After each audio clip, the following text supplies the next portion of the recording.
प्रसाद बंटता है मंदिरों में, बच्चों को प्रसाद में रस होता है। प्रसाद बंटता है मंदिरों में, बच्चों को प्रसाद में रस होता है। मैं कम से कम 3-4 दफे प्रसाद तो लेते ही था।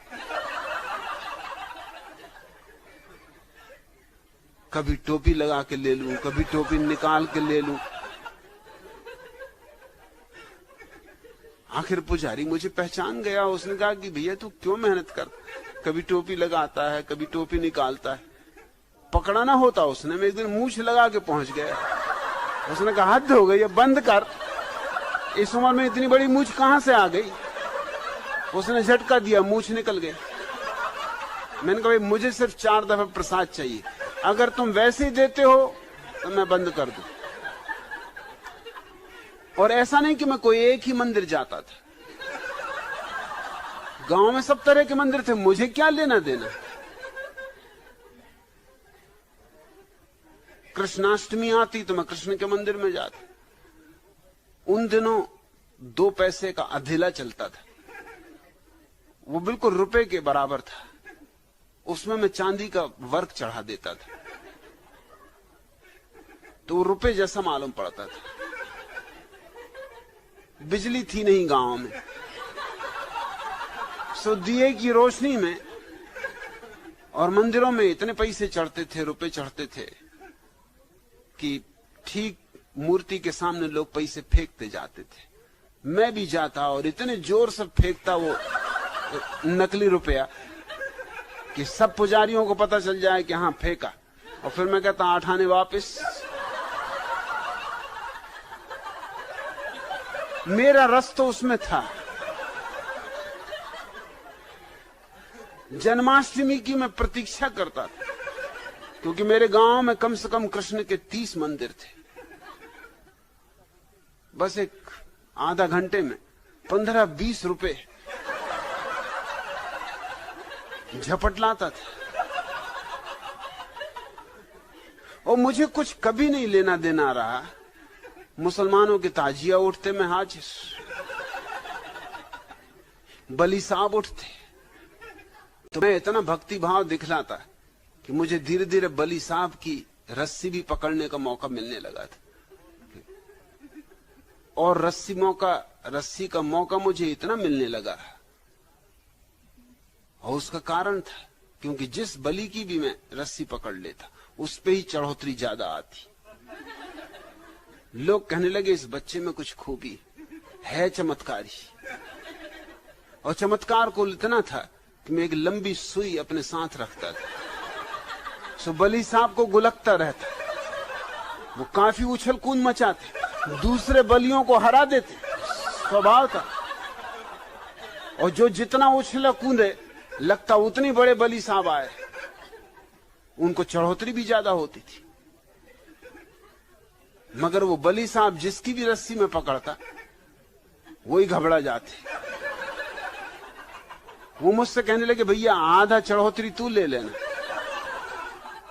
और तुझे जब उचकाना हो सिर्फ हाथ का इशारा किया कर, हम उचकेंगे।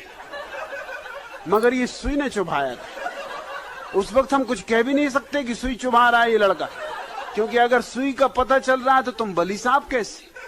अरे बली साहब का तो मतलब तुम तो रहे ही नहीं, अब तो जिंद उतरे हुए, बलि उतरे हुए,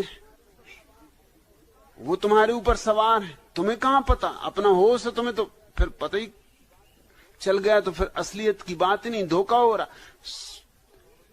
तो मेरे पास चढ़ौतियां आने लगी, आधी चढ़ौती बली साहब की।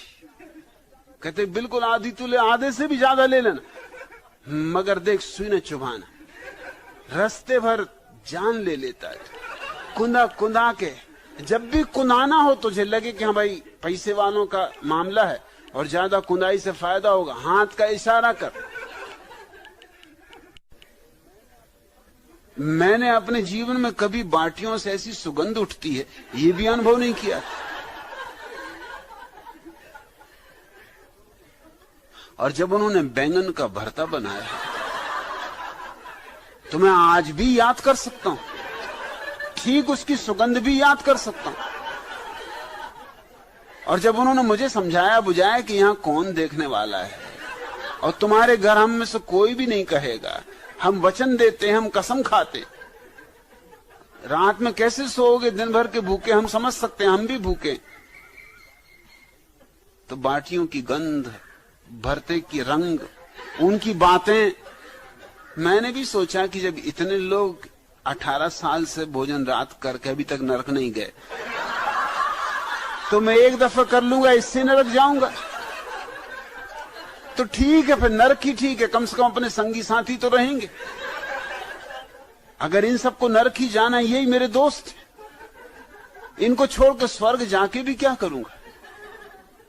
ऐसा अपने मन को समझाने की भी कोशिश की, समझा बुझा के मैं भोजन भी कर लिया, मगर संभाल ना सका, सो ना सका। ऐसी बेचैनी, ऐसी परेशानी कि ये क्या कर लिया। रात जब तक वमन न हो गया, जब तक सारा भोजन फेंक ना गया मेरे शरीर से बाहर, तब तक मैं सो ना सका। उस रात मैंने यही सोचा कि ये चीज जरूर पाप है, पाप न होता तो क्यों मुझे वमन होता। मगर बाकी सारे मित्र मजे से सो रहे थे, घुर्राटे ले रहे थे। फिर मैंने अपने को समझाया कि सड़ोगे नरक में, मरोगे नरक में, लेना घुर्राटे वहां। हम स्वर्ग में बैठे मजा करेंगे और तुम नरक के जलते हुए कड़ाहों में भरता बनाया जाए।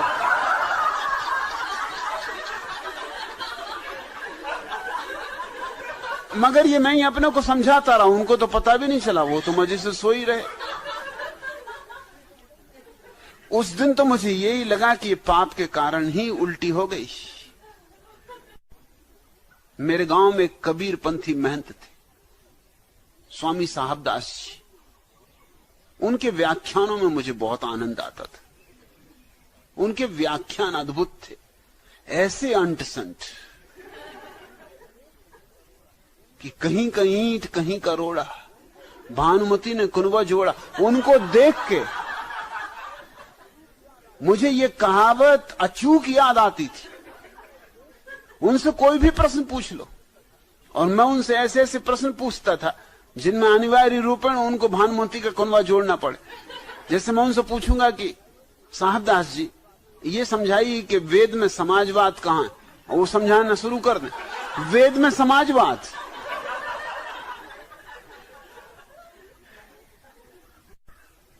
रज्जु सर्प भ्रम, साहबदास जी निरंतर इसका उल्लेख करते थे। करे ये संसार क्या है, बस रस्सी में सांप। उनकी सुनते सुनते एक दिन मुझे ख्याल आया कि जांच तो कर ली जाए।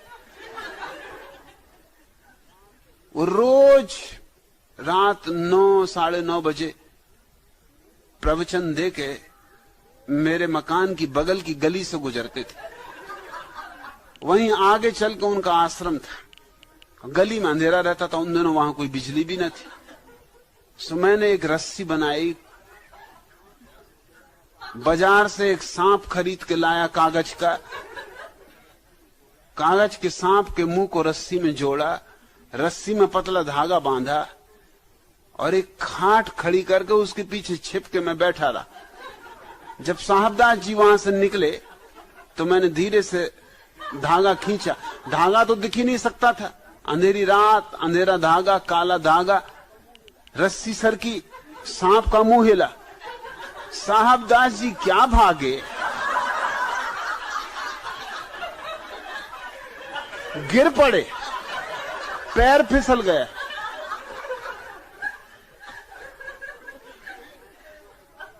मैं भी घबराहट के मारे भागा, क्योंकि अब मैं फंसूंगा। तो वो खाट गिर पड़ी, तो मैं पकड़ा गया।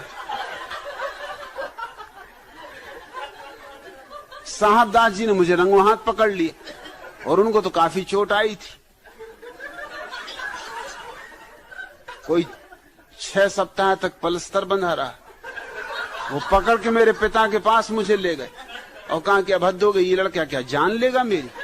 एक तो मेरी सभाओं में अंट संट सवाल उठाता, अगर जवाब ना दूं तो भद्द होती, अगर जवाब दूं तो भद्द होती, और आज तो इसने हद कर दी। वो तो मेरे जैसे मजबूत काठी का आदमी था कि जिंदा रह गया। अरे अंधेरे में चलता हुआ सांप दिखाई पड़े तो कोई भी भाग खड़ा हो। मैंने कहा साहबदास जी आप ही तो समझाते थे कि ये संसार जो है रस्सी में सांप जैसा, तो मैंने समझा आप तो ऐसे ज्ञानी। ये तो परीक्षा के लिए मैंने किया था। कहा कि चुप, इस तरह की परीक्षाएं किसी की जान लेना। और मैंने कहा आप एक दफे तो सोच लेते, रज्जु सर्प भ्रम, एक दफे भी ना सो, एकदम भाग ही खड़े हुए। और मैंने कहा मेरा इसमें कोई कसूर नहीं। श्रोताओं को अधिकार है कि जो कहा जाए उसकी परीक्षा भी तो की जाए कि यह आदमी मानता भी है कि सिर्फ कहते ही। और आपको मैं कम से कम 5-7 साल से सुन रहा हूं, ऐसा कोई दिन नहीं गया जिस दिन में ये रज्जु सर्प भ्रम की चर्चा ना उठती हो। सारा मायावाद ही इस पर खड़ा हुआ है। तो आपको इतना तो होश रखना था। अरे बहुत से बहुत असली भी सांप अगर होगा तो भी तो माया ही है। असली भी होगा समझ लो तो भी कहां से असली होगा, है तो माया ही। नकली हुआ तो है ही नकली, असली हुआ तो भी नकली। ये तो सीधा तर्क था। उस दिन से उन्होंने रज्जु सर्प भ्रम की बात करनी बंद कर दी। मैं उनकी सभा में जाऊं भी तो मेरी तरफ गुस्से से देख।